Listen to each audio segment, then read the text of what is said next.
Okay. I muttered. That actually happened, that old song happened. I sat there, staring at his face, and all I saw was one huge red flag. I didn't mean to, he said. Well, there's a huge difference between someone who's 10 and someone who's 20. So please explain to me how you didn't mean to. I was high. Now, if I hadn't used that excuse in the past, it wouldn't have worked. And considering I still had a half a glass of wine left and it would take me a good 10 minutes to get down the stairs of his apartment, I decided I would let him explain. When I was high on crystal, I didn't know what I was doing half the time. I really don't like child pornography, but I didn't know any better. Don't really like? Not really the excuse I was looking for. I chugged my glass of wine and left. And another one bites the dust. What? And another one bites the dust. Ho, ho! Yeah! Oh. Step 6. End up in bed with someone. Fall in love. After a long night of drinking, make sure there's a random stranger in your bed the next day. Then latch onto the person for dear life. Bonus points if you don't remember this person's name the next morning. Make sure this person is an absolute fucking loser. Good signs include a meaningless job, lack of friends, drinking problem, is a complete loner, or all of the above. Make sure this person completely avoids you on certain days of the week. Example, he never wants to see you on Mondays, Thursdays, or Saturdays. Sunday is a wild card day. This usually means he is in a full-blown relationship with someone else. Side note, make sure to bother the hell out of him on the days you're not with him. One morning after a long night of drinking, I woke up severely hungover. Like wanting to die hungover, except I wasn't alone. Hey, the man in my bed said. Hey there. I must have had a gimlet or 12 too many the night before. I had to get the stranger out of my room before anyone saw him in pronto. Hi, I said with a half smile. What a night last night, huh? You have no idea who the fuck I am, he said. Not a clue. I have the same name as your brother, he said. Oh, Tony? I asked. No, Kevin. Damn my mother for having that third son. Don't worry, we didn't do anything last night. We got home and you passed out. What a refreshing thought.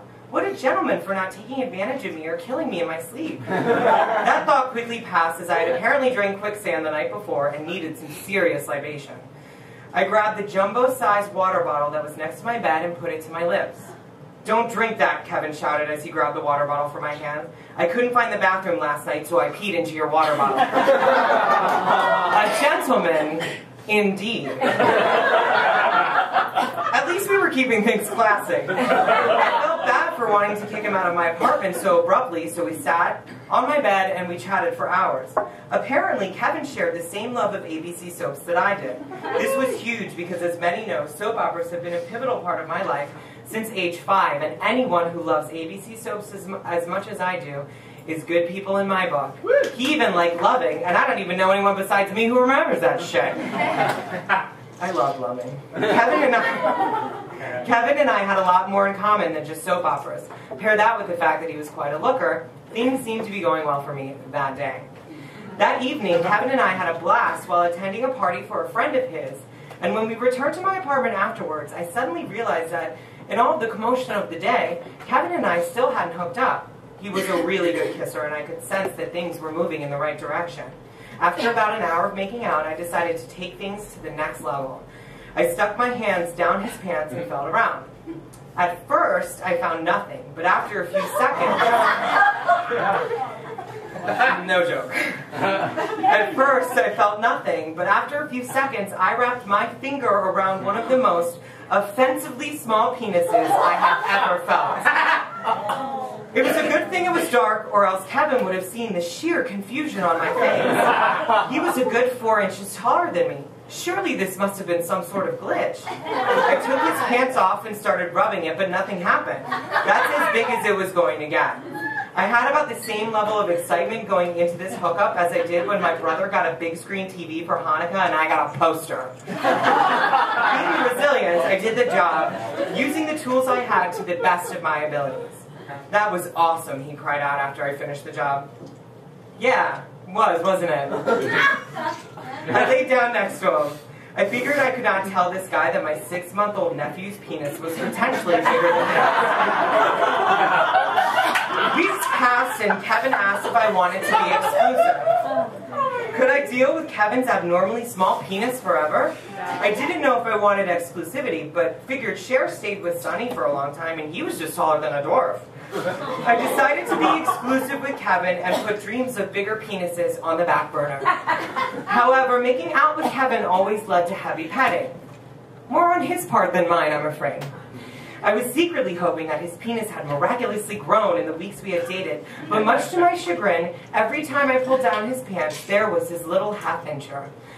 I was just drunk enough to... It's really not a joke, and don't sympathize with him because he's an asshole. He has a small penis and he's an asshole.